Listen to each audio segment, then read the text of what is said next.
Cada um é feliz de um jeito. E somente neste processo de incursão naquilo que nós somos, é que nós vamos poder sentir o que faz o nosso coração vibrar. Felicidade é a capacidade de você ser inundado por uma alegria imensa, por aquele instante, por aquela situação. Aliás, felicidade não é um estado contínuo. A busca pela felicidade é uma causa de adoecimento, uma necessidade de você tomar remédio, a obrigação de você produzir sucesso e resultado o tempo inteiro, o que aumenta a medicalização. E eu não vejo que isso vai melhorar no futuro. Ninguém pode saber se de fato é feliz, mas eu já fui infeliz e hoje o ponto maior da minha felicidade é saber que ela depende de mim, exclusivamente de mim. São muitas vozes sobre felicidade, razão pela qual o tema da nossa série de mensagens é felicidades, porque nós estamos ouvindo o tempo todo pessoas apontando para nós o caminho da felicidade. Mas a grande questão, a grande pergunta, talvez que acompanha a história da humanidade, a sua história, é: afinal, existe o caminho da verdadeira felicidade? Eu quero fazer um convite para você. Na verdade, você tem duas opções. Primeira, e não são excludentes, participar desses 4 encontros que nós vamos ter para conversar a respeito da felicidade. O que é que nós entendemos por felicidade? Se você não me conhece, meu nome é Juliano, eu sou um dos pastores da Chácara Primavera, e vai ser um prazer enorme trilhar com você essa jornada de fé. Ou você tem a opção de se matricular no novo curso da Unicamp. Felicidade, novíssimo. Falei que não são excludentes. Matrícula está aberta. O que me chama a atenção é que nós estamos lendo livros sobre felicidade, assistindo a vídeos sobre felicidade, ouvindo mensagens sobre felicidade. Nós estamos sendo bombardeados por essa temática sobre como ser de fato feliz. E eu tenho uma tese. A minha tese para essa enxurrada de felicidades se dá porque nós vivemos uma pandemia de infelicidade. Parece que nós nunca fomos tão tristes quanto hoje.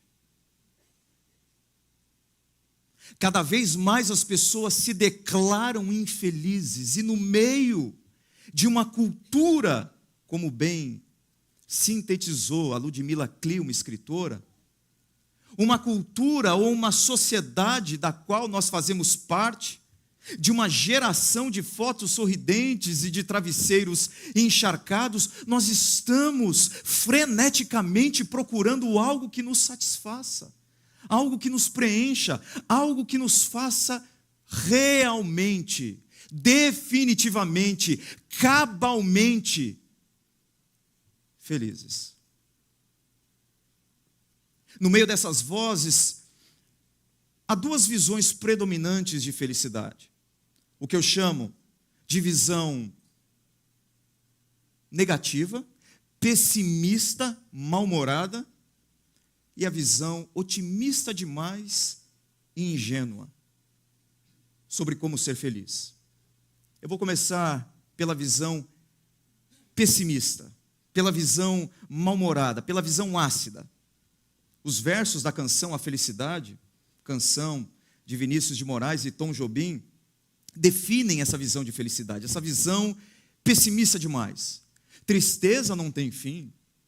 Felicidade sim. Felicidade é como a pluma que o vento vai levando pelo ar. Voa tão leve, mas tem vida breve. Precisa que haja vento sem parar. A felicidade existe, mas ela é como uma neblina na nossa vida.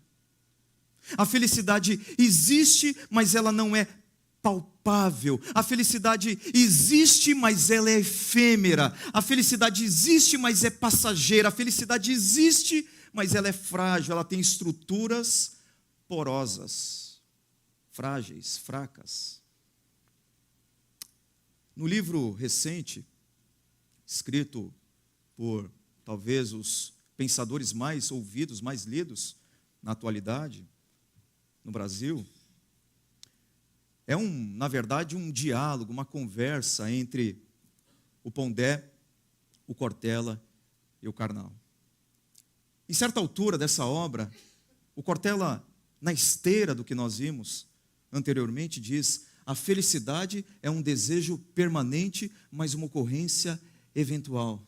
A felicidade é um desejo que não passa, mas é uma possibilidade episódica, estanque, momentânea. Já Luiz Felipe Pondé é mais ácido, é mais mal-humorado. Não nesse livro, mas num artigo que ele escreveu para a Folha de São Paulo há alguns anos, intitulado Deus me livre de ser feliz, ele diz o seguinte: um bom teste para saber se o que você está aprendendo vale a pena é ver se o conteúdo em questão visa te deixar feliz. Eu não quero te deixar feliz, ok? Então não se preocupe com o conteúdo dessa mensagem, porque o intuito não é esse, te deixar feliz. Ele continua: a mania de felicidade nos deixa retardados. Querer ser feliz é uma praga. Quando queremos ser felizes, sempre ficamos com cara de bobo. Preste atenção da próxima vez que vir alguém querendo ser feliz. O que eu achei mais interessante foi um quadro pintado por essa escritora, pela Bárbara Axt. E quando eu digo quadro pintado, é porque ela ilustrou muito bem essa ideia de uma felicidade que nós estamos o tempo todo à procura e que nós nunca alcançamos de fato. Ela diz: felicidade é uma cenoura pendurada numa vara de pescar, amarrada no nosso corpo.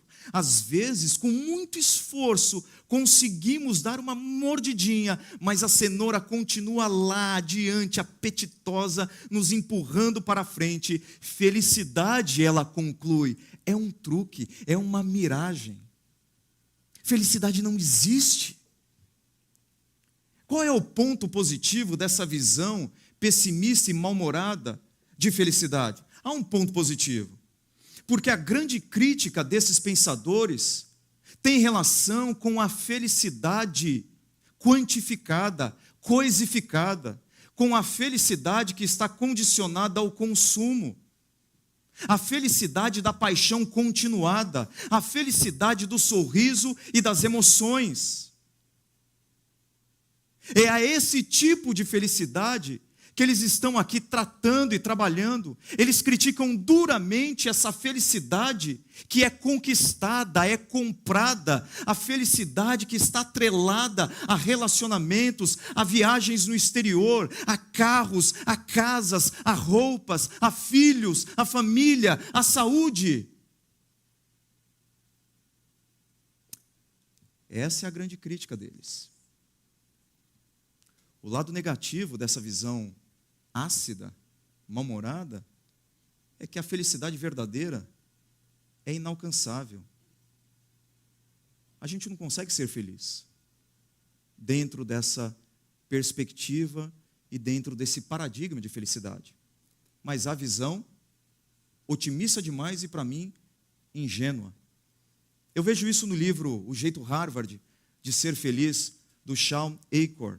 Ele foi aluno de Harvard, trabalhou com calouros da universidade e depois pesquisador de Harvard. Ele fez uma pesquisa com os alunos da universidade e em mais de 500 empresas. E essa pesquisa resultou no livro O Jeito Harvard de Ser Feliz. Na segunda parte desse livro, ele elenca 7 princípios através dos quais você pode ter uma vida genuinamente feliz, ou pelo menos pavimentar o seu caminho na direção da sua felicidade. A grande tese dele é a seguinte: que se você for uma pessoa mais otimista, se você estabelecer mais vínculos sociais, e se você buscar mais a felicidade, quando ele fala sobre felicidade, é uma maneira otimista de enxergar a vida, você vai alcançar o sucesso.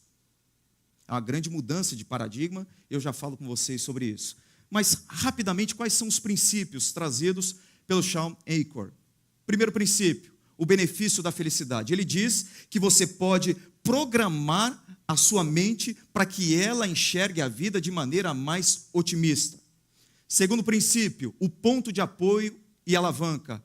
Em programando a sua mente para ser mais otimista, mais alegre e mais feliz, e acreditando no seu sucesso, você aumenta exponencialmente a probabilidade de você ser uma pessoa bem-sucedida e feliz, ou feliz e bem-sucedida.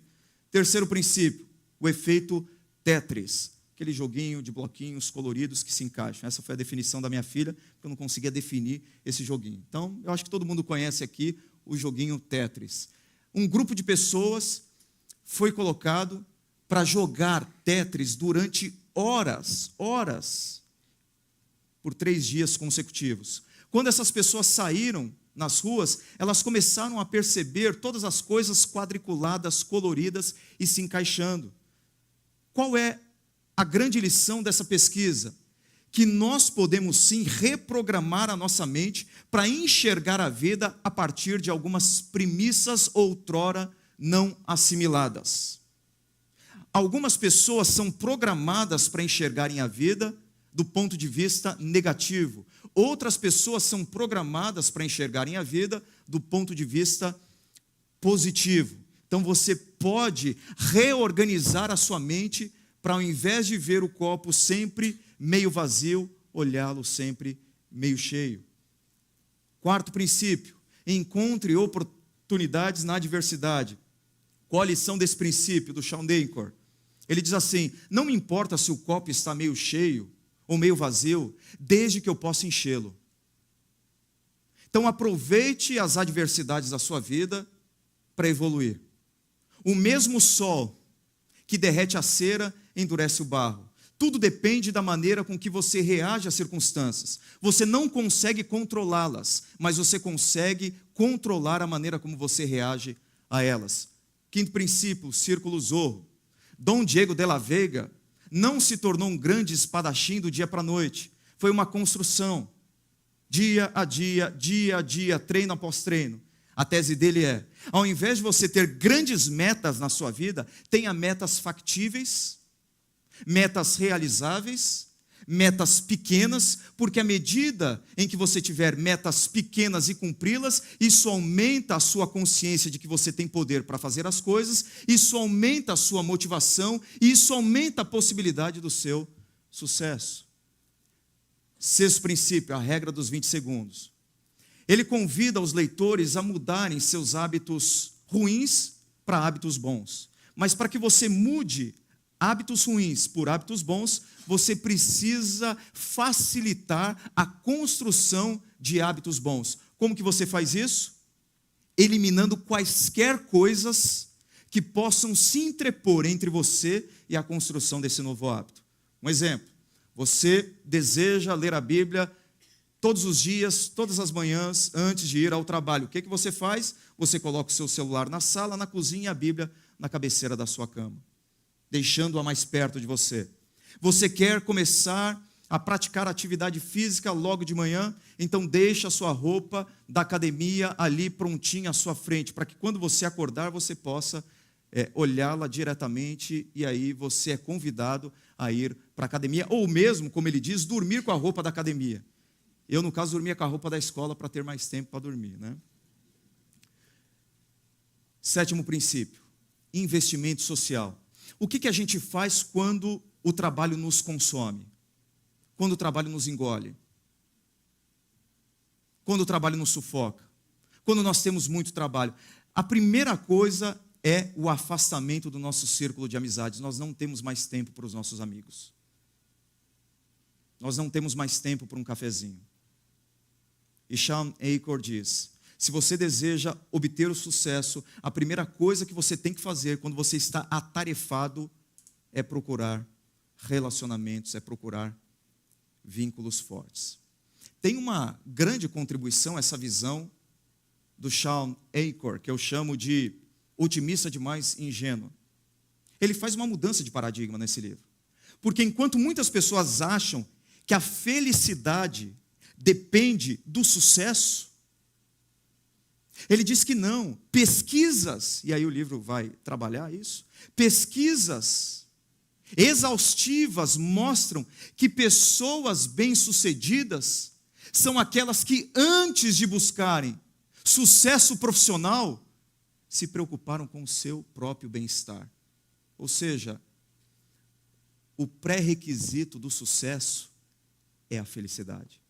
Essa é a grande virada trazida pelo jeito Harvard de ser feliz. Mas eu chamo de ingênuo demais, porque resumir algo tão complexo como a busca pela felicidade a esses princípios é ser otimista demais, porque o ser humano não funciona dessa forma. Existem pessoas que estão cumprindo todos esses princípios, estão enquadrados nesse perfil traçado pelo Shawn Achor, e são pessoas profundamente infelizes.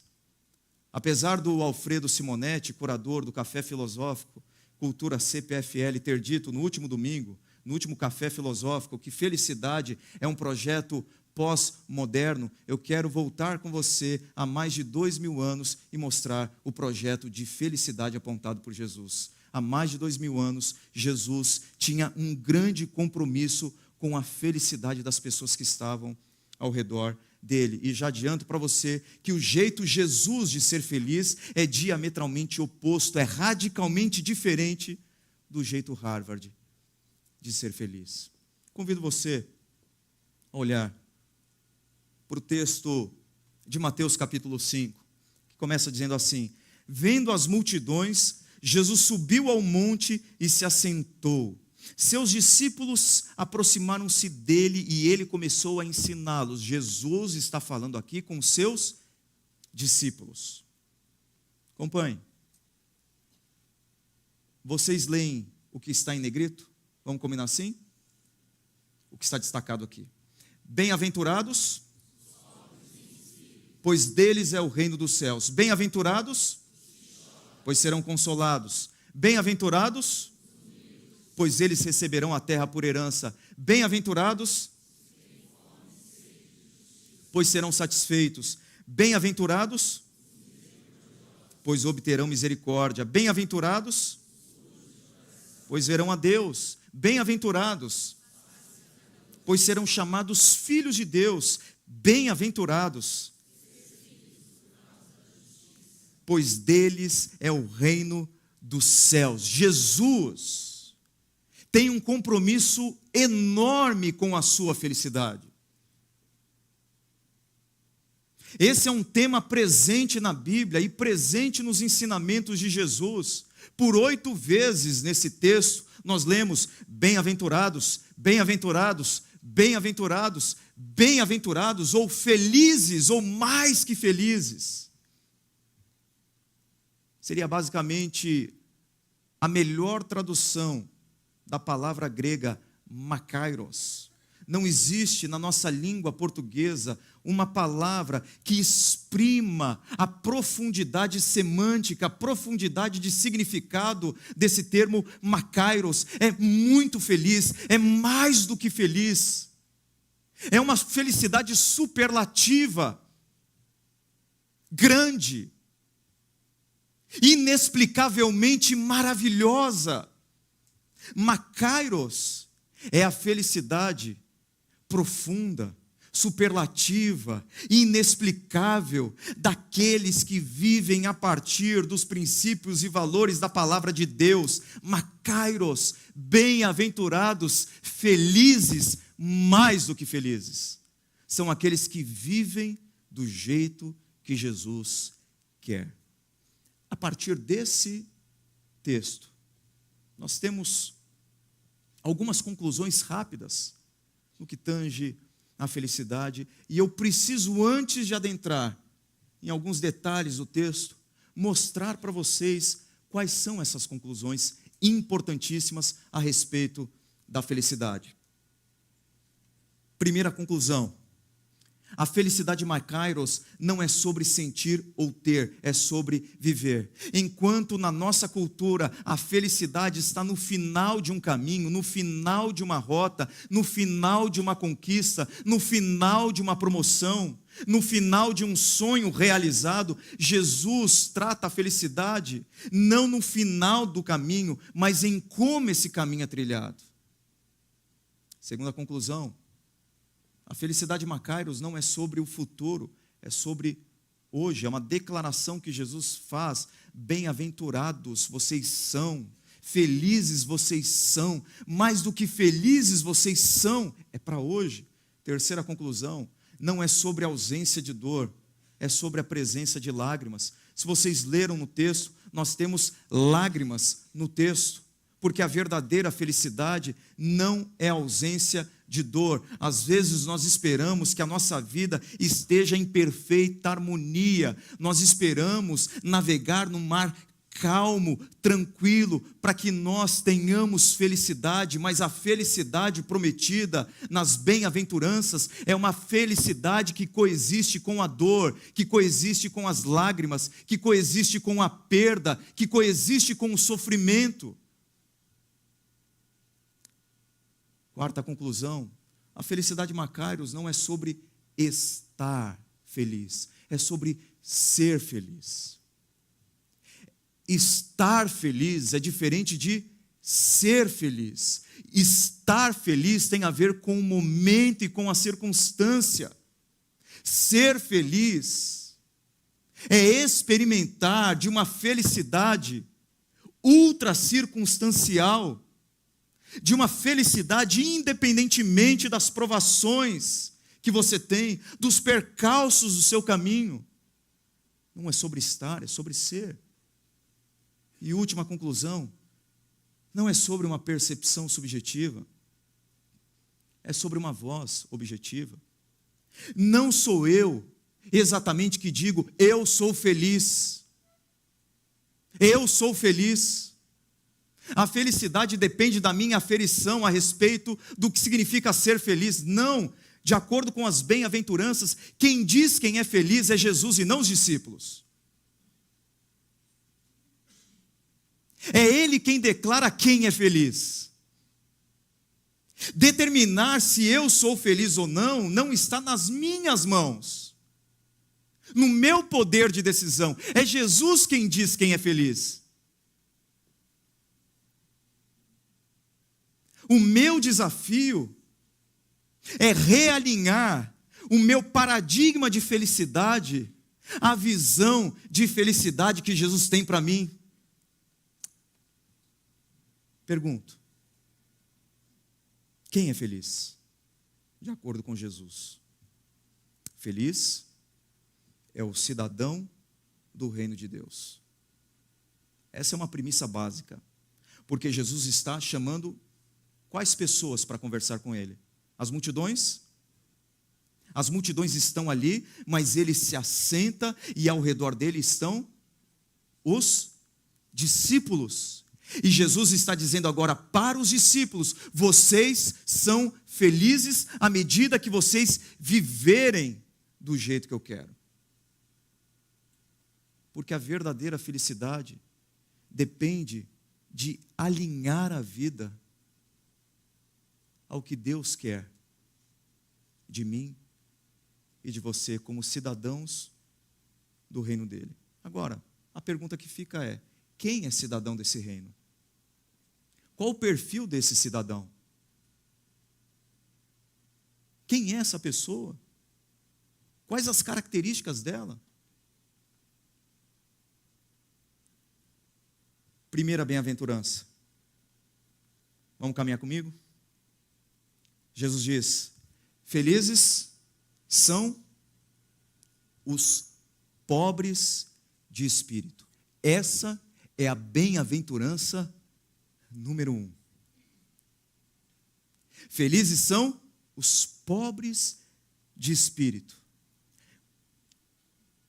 Preste atenção. Você que está aqui já há bastante tempo, já tem uma caminhada de fé, ou você que pisou numa comunidade cristã pela primeira vez. O jeito de Jesus de ser feliz depende de ser pobre de espírito.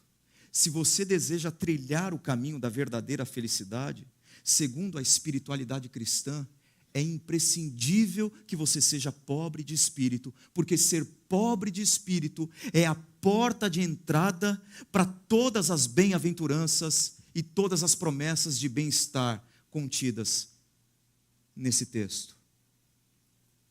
O que significa ser pobre de espírito? No grego há 2 palavras para pobre. A primeira diz respeito àquela pessoa que trabalha arduamente para comprar o básico do básico. É a pessoa que trabalha apenas para subsistência, e ela ainda no final do mês tem que contar as moedinhas para ver se ela vai conseguir pagar algumas coisas que são importantíssimas para ela e para a sua família. Mas há uma segunda palavra no grego para pobre: pitokos. Pitokos é a pessoa que não consegue nem trabalhar pela sua subsistência. Ela não tem nem moedinha para sobreviver com alguma coisa. Ela depende total e exclusivamente de esmolas. Pitokos é o mendigo, é o falido, é o miserável, é aquele que depende de uma ajuda externa para sobreviver, aquele que não tem nada, absolutamente nada em suas mãos.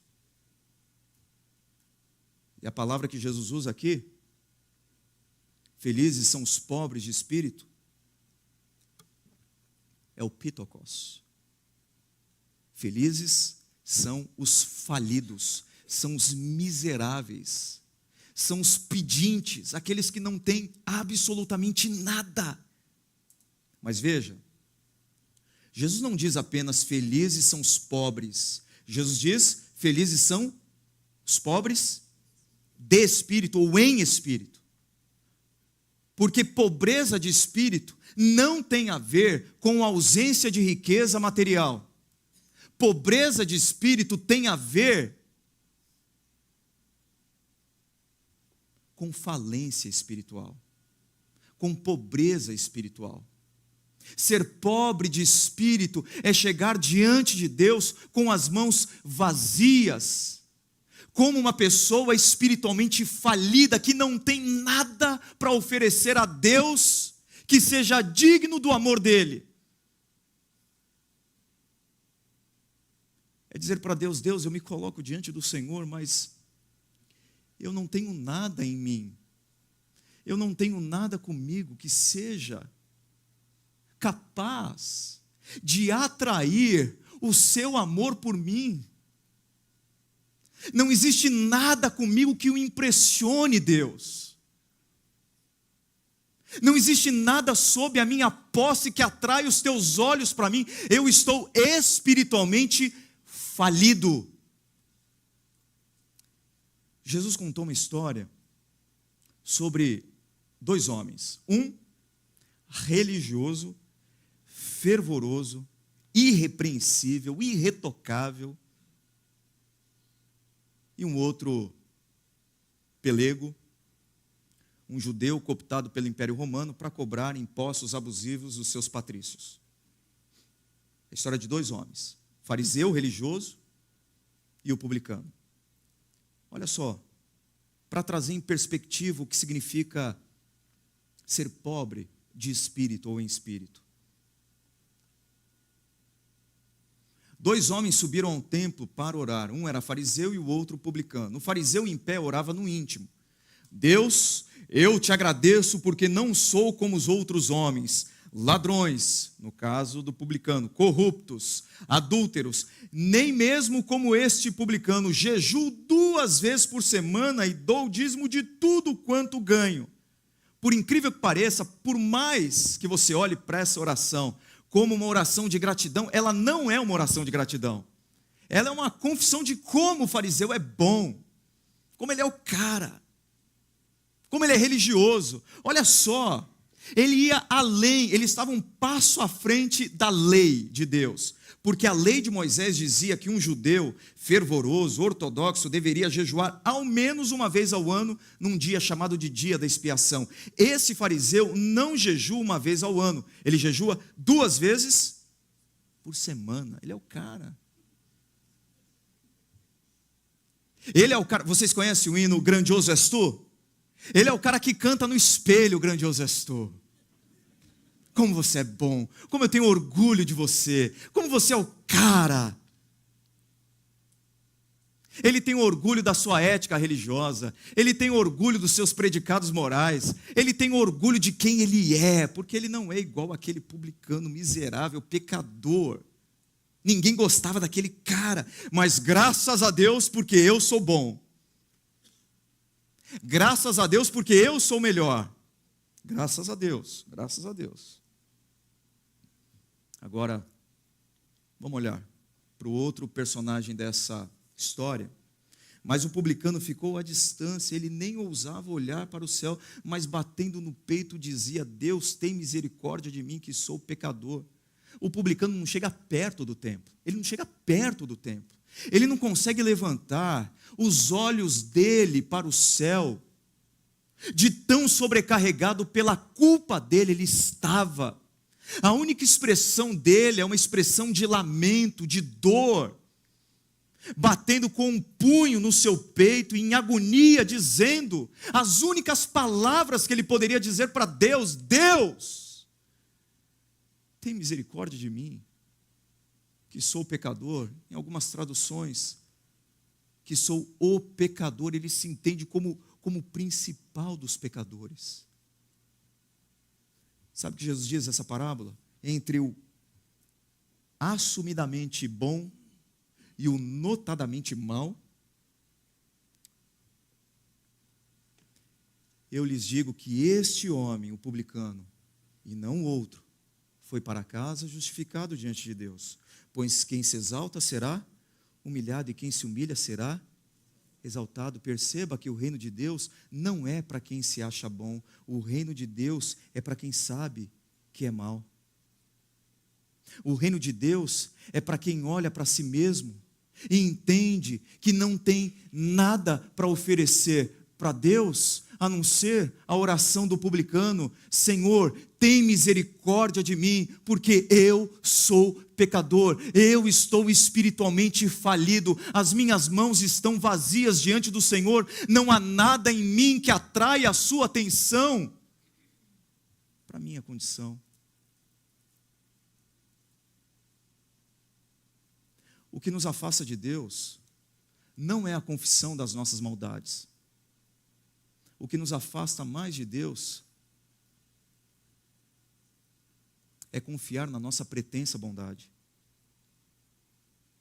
Porque o Evangelho, antes de me ensinar a ser bom, me ensina que eu jamais serei bom o suficiente para merecer qualquer coisa da parte de Deus. O Evangelho me anula, o Evangelho me destrói, o Evangelho me humilha. O Evangelho diz que eu posso participar dos encontros de um grupo pequeno, fazer as minhas contribuições financeiras com a comunidade, participar da missão de Deus na cidade de Campinas, no nosso país e no mundo, mas mesmo assim estar distante do amor de Deus a partir do momento que eu confio demais no que eu faço e acho que a minha bondade é um pré-requisito para Deus me amar. Olha o que Brennan Manning, um escritor já falecido, uma das figuras que para mim mais entendeu o conceito de graça na atualidade. Ele escreve: Jesus não vem para o super espiritual, mas para o vacilante e o enfraquecido, que sabe que não tem nada a oferecer e que não é orgulhoso demais para aceitar a esmola da graça admirável. Como isso é difícil! Por isso que o Evangelho é um escândalo, porque o Evangelho não enche a nossa bola, não infla o nosso ego. Nós estamos saturados com isso, de uma sociedade que está o tempo todo enchendo a nossa bola e inflando o nosso ego. Construa a sua felicidade, crie a sua felicidade. Você pode, você consegue. Pense positivo, reprograme a sua mente, mude a sua vida. Você pode. Nós estamos sendo contaminados por uma visão de mundo que diz: você é o cara, você pode, você consegue.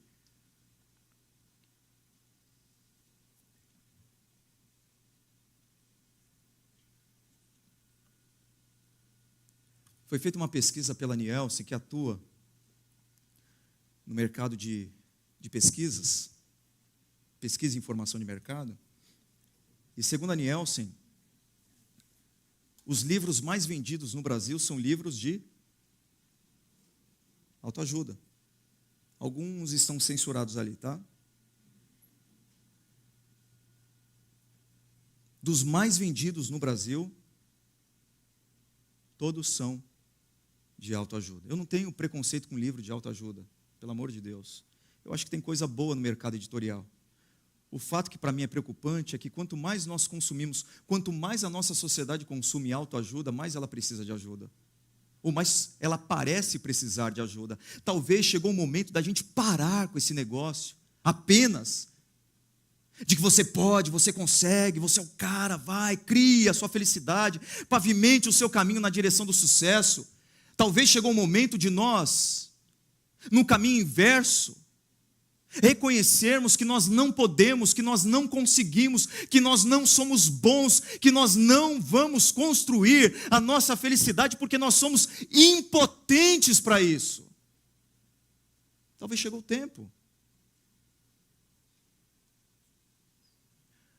O problema da ênfase demasiada em autoajuda é quando ela elimina de você a percepção, a consciência ou a certeza de que você depende da ajuda do alto. Você pode buscar ajuda para você mesmo. A autoajuda é boa, não é ruim não. As pessoas precisam entender que elas fazem parte desse processo de transformação da vida delas. Mas quando a ênfase em autoajuda cega você diante da necessidade de ter a ajuda do alto, há um prejuízo irreparável para você. Porque eu acredito que grande parte da nossa infelicidade decorre do fato de nós estarmos achando que tudo depende da gente, confiando demais nas nossas forças, se arvorando demais nas nossas potencialidades, querendo demais a nossa autonomia. E quanto mais eu confio em mim mesmo, quanto mais eu confio na minha autonomia, e eu vejo as coisas ao meu redor sendo destruídas, sendo pulverizadas, sendo abaladas, sem a minha capacidade de administrá-las, o que gera no meu coração é desespero, é tristeza, é infelicidade. Eu não posso construir a minha própria felicidade. Ponto. E todas as pessoas que estão dentro desse projeto, de construírem para si mesmas o seu caminho de felicidade, elas estão trilhando uma rota de infelicidade, de angústia, de agonia, de tristeza. Porque é impossível ser feliz sem ser pobre de espírito. Não foi o que Jesus disse? O que ele falou? Os pobres de espírito são felizes, porque deles é o reino dos céus. Porque são felizes? Porque quando você chega diante de Deus com as suas mãos vazias, Jesus coloca na sua mão, nas suas mãos, o amor dele por você. Esse é o pré-requisito para ser feliz. Não existe outro caminho à luz da Bíblia. E deixa eu dizer uma coisa para você. Ser pobre de espírito não significa apenas chegar diante de Deus com as minhas mãos vazias e falar: Deus, eu não tenho nada para oferecer para o Senhor que faça com que o Senhor me ame. Eu não tenho. É mais. É você olhar para suas mãos e chorar porque elas estão sujas. Felicidade, vou repetir, não depende apenas de você chegar diante de Deus e falar para Deus: Deus, as minhas mãos estão vazias, eu não tenho nada para oferecer para o Senhor que atrai o seu amor por mim, mas é você olhar para suas mãos e chorar porque elas estão sujas. Isso é felicidade. Por quê? O que diz o texto? Segundo a bem-aventurança diz: os que choram pelos seus erros são felizes. Os que choram pelos seus erros, esses são felizes. Felicidade não depende de varrer a sujeira da minha vida para debaixo do tapete. Felicidade não depende de superar as coisas que eu fiz e virar a página e viver como se nada tivesse acontecido. Felicidade depende de chorar porque as minhas mãos estão sujas. Felicidade depende de sofrer pelos meus erros. Parece que nós vivemos uma sociedade anestesiada com isso. O coração petrificou, a mente cauterizou. Nós não choramos mais pelos nossos erros. E talvez esse seja um grande motivo de infelicidade na nossa cultura. As pessoas pararam de chorar, elas pararam de sofrer pelos seus pecados. Nós precisamos chegar diante de Deus com as mãos vazias e chorar porque elas estão sujas. Chorar por aquilo que o pecado fez com a nossa vida, chorar por aquilo que o pecado fez com o nosso casamento, chorar por aquilo que o pecado fez com as nossas relações, chorar por aquilo que o pecado fez com a sexualidade humana, chorar por aquilo que o pecado fez com os nossos filhos, chorar por aquilo que o pecado fez na nossa sociedade. Nós precisamos voltar a chorar se nós quisermos encontrar um caminho verdadeiro de felicidade. O caminho da felicidade é o caminho que passa por mostrar para Deus as suas mãos vazias e chorar porque elas estão sujas. Os pobres de espírito são felizes porque deles é o reino dos céus. Os que choram são felizes porque serão consolados. A partir do momento que você chega diante de Deus chorando porque as suas mãos estão sujas, você está no ponto de ouvir a voz de Jesus dizendo: você não precisa mais chorar.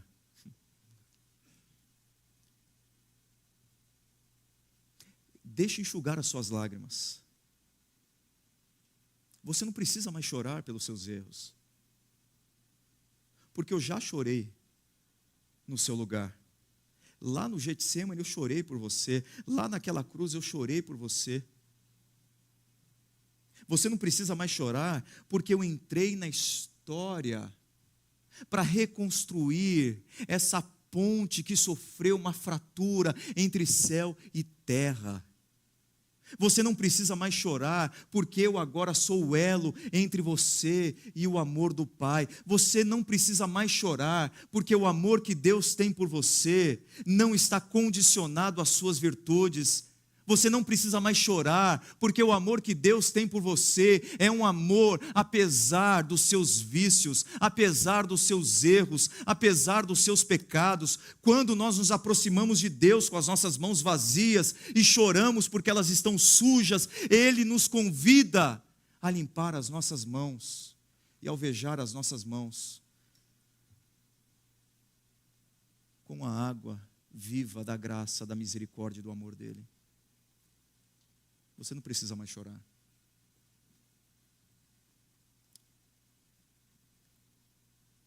Quais são as implicações para a nossa vida? Há muitas. Ser pobre de espírito e chorar pelos erros tem que mudar tudo. O pastor Ricardo tem pontuado muito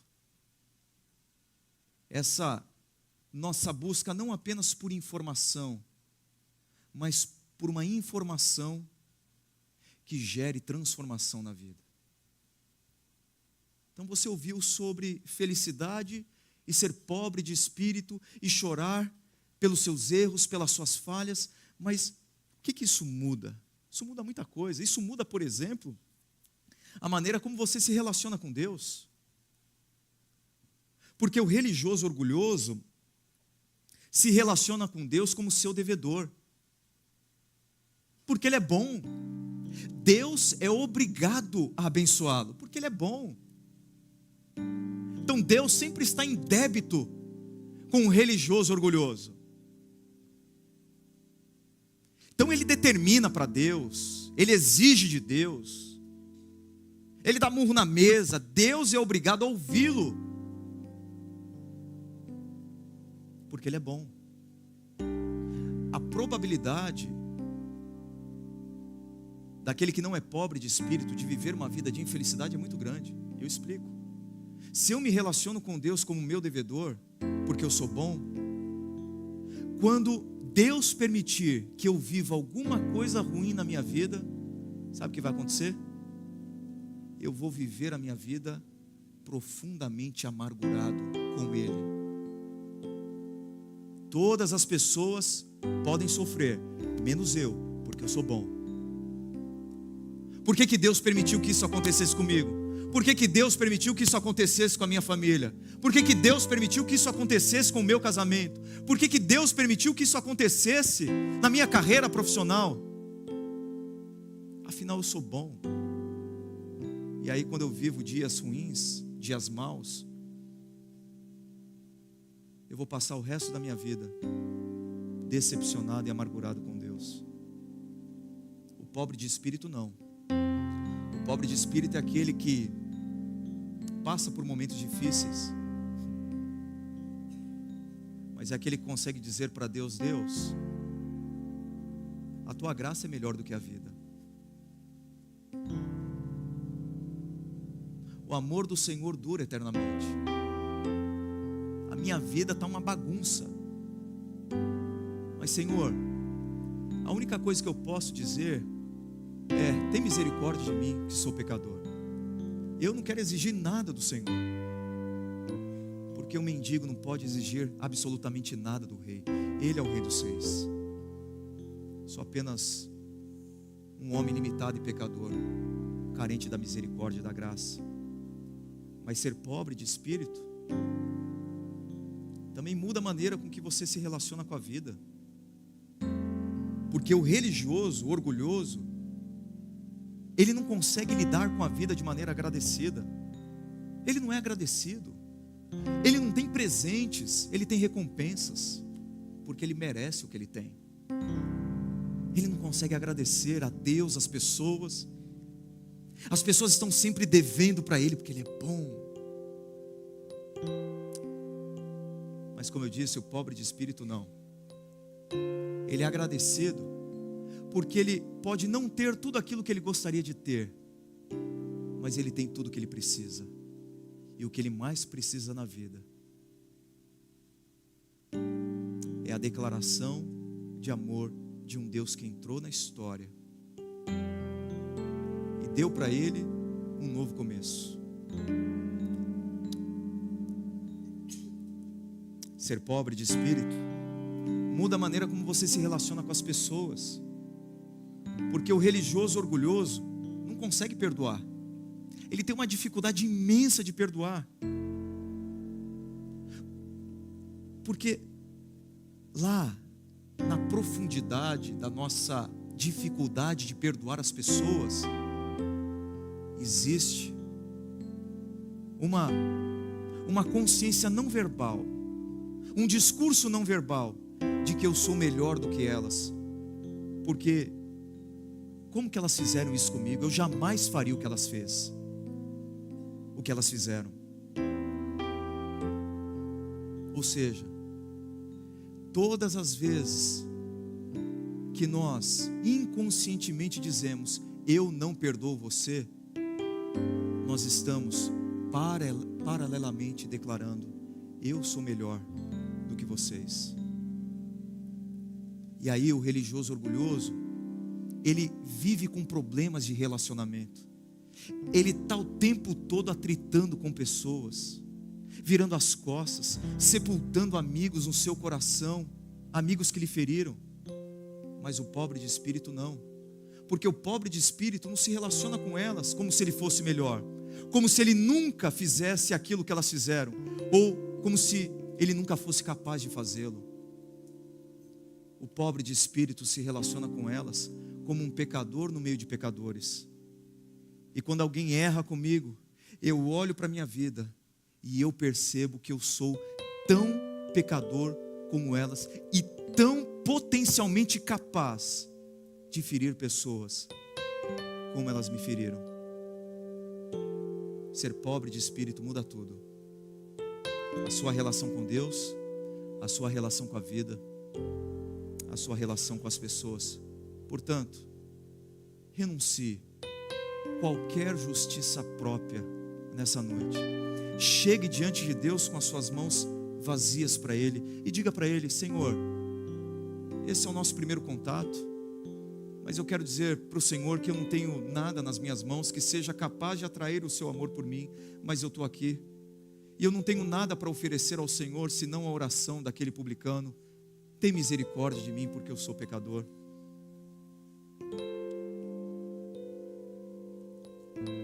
Tenha uma postura de maior humildade na sua vida.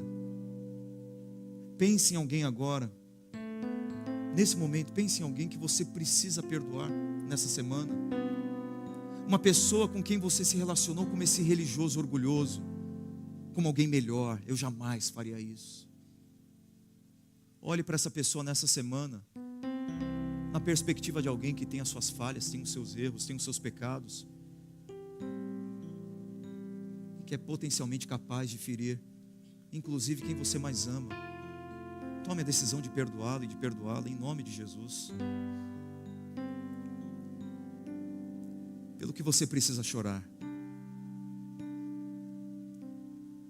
Eu acredito que grande parte da nossa felicidade passa por isso, da gente reaprender a sofrer pelas coisas erradas na nossa vida. Sentir o golpe, falar: Deus me perdoa, olha o que eu fiz. Chorar pela maneira como você tem tratado a sua esposa, chorar pela forma fria, apática com que você tem se relacionado com o seu marido, pela maneira infiel com que você tem administrado os seus recursos. E por último, lembre-se de quem você é. Você quer ser feliz? Durante essa semana, ao menos, lembre-se todas as manhãs quem você é.